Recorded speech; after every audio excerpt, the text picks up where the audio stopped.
कलाकारी में दिखाइए, पावर ही दिखानी है तो आपके पास जब पैसा हुआ तो इसमें पावर दिखाइए कि कौन लोग मुश्किल हालात में हैं, वहाँ पहुँच करके अपने पावर और टावर का यूज कीजिए कि वहाँ पहुँच करके उनको कैसे मदद करें। पावर ही दिखाना है ना। आप अगर आप इतने बड़े पावर स्टार हैं तो क्यों नहीं भोजपुरी को आप 8वें अनुसूची में शामिल करा लीजिए। शर्म नहीं आती आपको खुद को पावर स्टार कहने में और कहलवाने में? पर वो राजनीति से भी दूर हैं, वो तो भाजपा के स्टार प्रचारक हैं, राजनीति से दूर नहीं है। भाजपा के स्टार प्रचारक हैं, भाजपा की सरकार है केंद्र में, तो अगर पावर स्टार हैं तो आप भोजपुरी को 8वें अनुसूची में शामिल करा लेते हैं। बिना पार्लियामेंट में बैठे किसी की आवाज़ वहाँ कैसे पहुँचेगी? तो फिर पार्लियामेंट में जो बैठे लोग हैं आप तो उनकी तारीफदारी करते हैं। जो पार्लियामेंट में जो लोग बैठे हुए हैं आप तो उनके लिए भाई अपना कीमती समय निकाल करके उनके लिए वोट मांगते हैं। तो उनसे आप उनके लिए इतना वोट आप मांगते हैं, उनसे एक बात क्यों नहीं मांग लेते कि भोजपुरी को 8वें अनुसूची में शामिल कर दो? ये भी होनी चाहिए ना। तो आप तो सिर्फ भोजपुरी के लोगों को आप बरगला रहे हैं आप, और हमें लगता है कि आप खुद को भी बरगला रहे हैं, क्योंकि जिस भोजपुरी ने सबको मान सम्मान और पहचान दिलाई, उस भोजपुरी को लेकर के ये कहना कि हमारे इर्द गिर्द घूमती है, ये गलत बात है।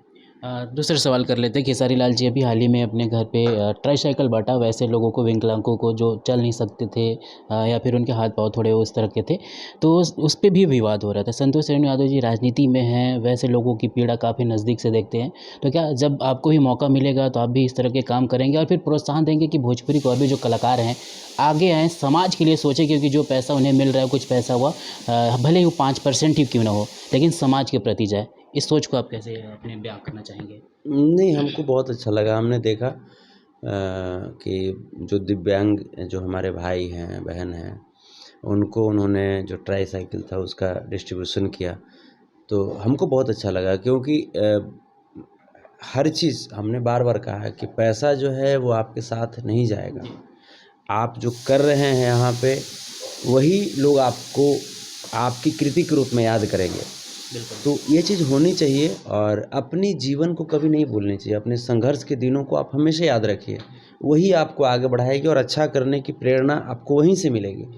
अब अगर अपने संघर्ष के दिनों को आप भूल जाएंगे तो फिर वो आपका बेस है, और जब किसी भी मकान का बेस ही उखड़ गया तो फिर उस मकान का कोई वजूद नहीं रह जाएगा, उसका अस्तित्व बहुत ज़्यादा दिनों तक आप नहीं रख सकते।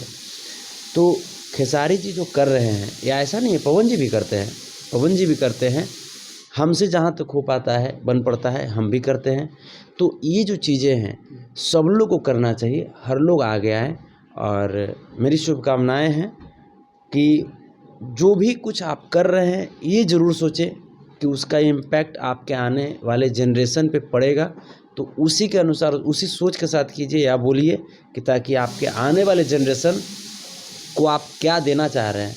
अगर आप समाज में कुछ अच्छा करके अगर आने वाले जनरेशन को आप एक बढ़िया प्रेरणा देते हैं तो ये आपके लिए अच्छी चीज़ें हैं। अगर आप नहीं दे पाते हैं तो भी आपके लिए अच्छी चीज़ें हैं। आप जो कीजिएगा उसी ग्रुप में आपको याद किया जाएगा। बिल्कुल। कुछ दिन पहले बॉडी को लेकर भी थोड़ा बहुत सोशल मीडिया पर हंगामा हुआ कि एक तरफ पवन जी कहते हैं कि मेरी बॉडी अच्छी है, दूसरी तरफ खेसारी जी कहते हैं कि मेरी बॉडी अच्छी है। संतोष रेणु यादव जी की बॉडी कैसी है जनता वो भी जानना चाहती है, क्योंकि फिट रहते हैं, हमेशा जनता के बीच रहते हैं और स्लिम फिट बॉडी भी है। क्या संतोष रेणु भी कुछ जा रहे जिम जाएंगे, अच्छी बॉडी बना के आएंगे, दोनों को बोलेंगे देखो मेरी बॉडी सबसे अच्छी है? देखिए, हम जैसे बॉडी में हम क्या समय दें, हम जिम भी नहीं जा पाते हैं, क्योंकि सुबह जब उठते हैं तो सोशल वर्क,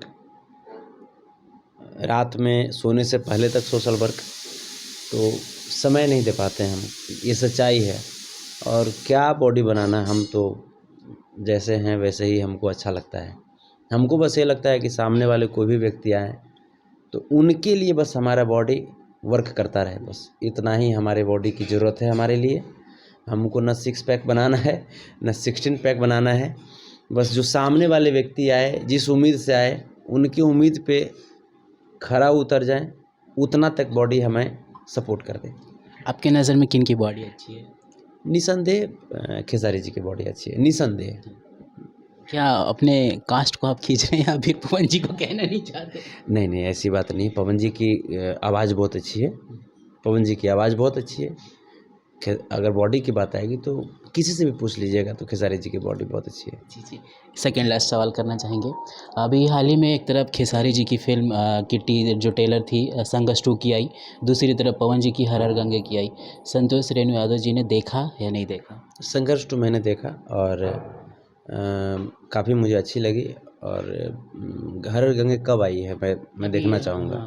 10 दिन पहले आई है। 10 दिन पहले तो मैं देखना चाहूँगा। अभी तक मैंने टू बी ऑनेस्ट मैं उसको देख नहीं पाया हूँ और निस्संदेह टाइटल तो अच्छा है तो फिल्म भी अच्छी होगी। तो अभी तक हम हर हर गंगे को देख नहीं पाए लेकिन संघर्ष 2 को मैंने देखा। अब अच्छी फिल्म लगी और मेकिंग अच्छी लगी, डायरेक्शन अच्छी लगी और अच्छा इन्वेस्टमेंट है फिल्म में।